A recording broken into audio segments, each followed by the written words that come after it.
जहां लेबनान के ऊपर इजराइल ने हमले किए और लेबनान और इजराइल के बीच तनाव बढ़ गया और लेबनान पूरे इलाके में अकेला रह गया। लेबनान के लिए कोई आगे ना आया, वहां तुर्की सामने आ गया।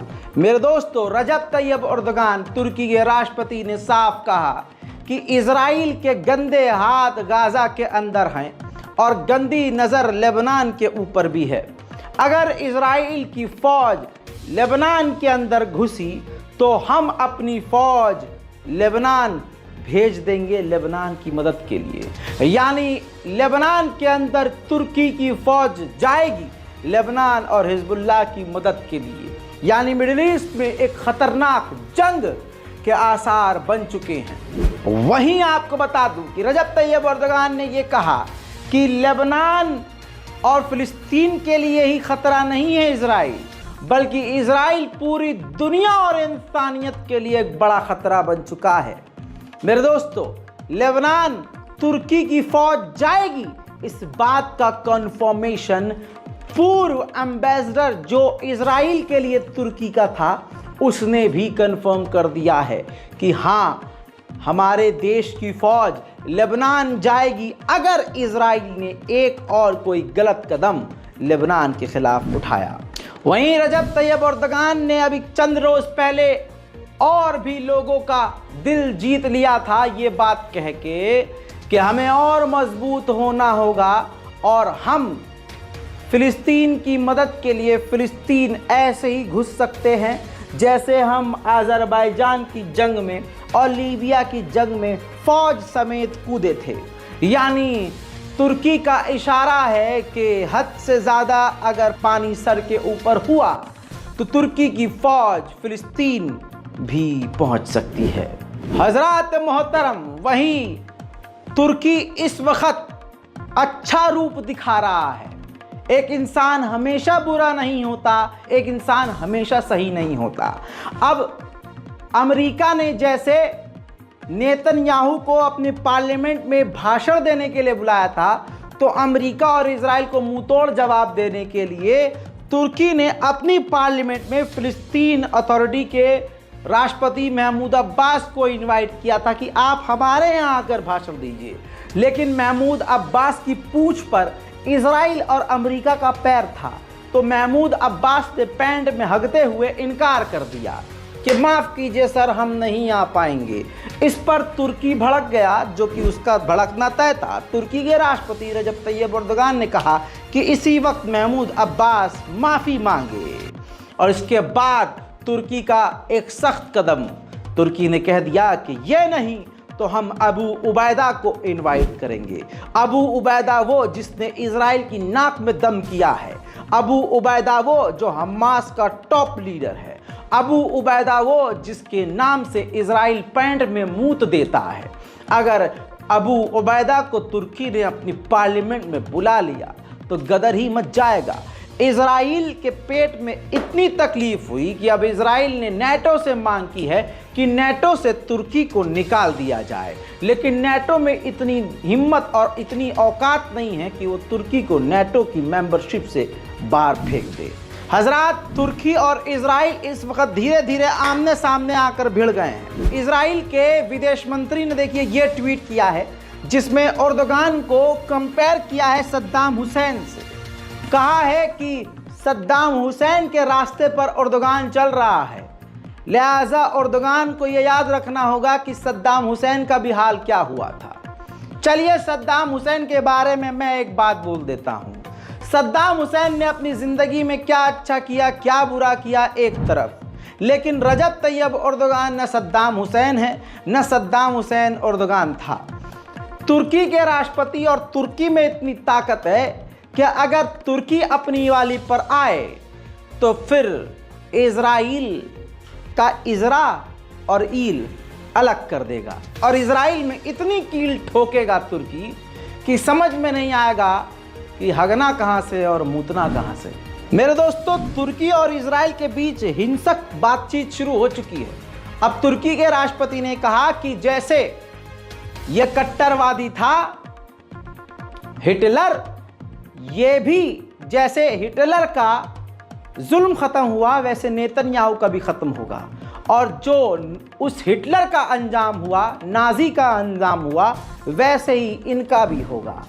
उधर इजराइल ने कन्फर्म कर दिया है कि हमने बड़ा हमला करके लेबनान के अंदर हिजबुल्लाह के टॉप लीडर के दूसरे कमांडर को कत्ल कर दिया है। बहरहाल दोस्तों, आपको बताना चाहूँगा कि बैरूत में जो इजराइल ने आतंकी हमला किया उसमें ये एक महिला और महिला के साथ साथ ये 2-3 बच्चे प्यारे प्यारे मारे गए हैं। लेबनान के बैरूत में जब इजराइल ने बमबारी और मिसाइल दागी, उस वक्त एक मिनी मॉल के सीसीटीवी कैमरे में उस हमले की शिद्दत भी रिकॉर्ड हुई।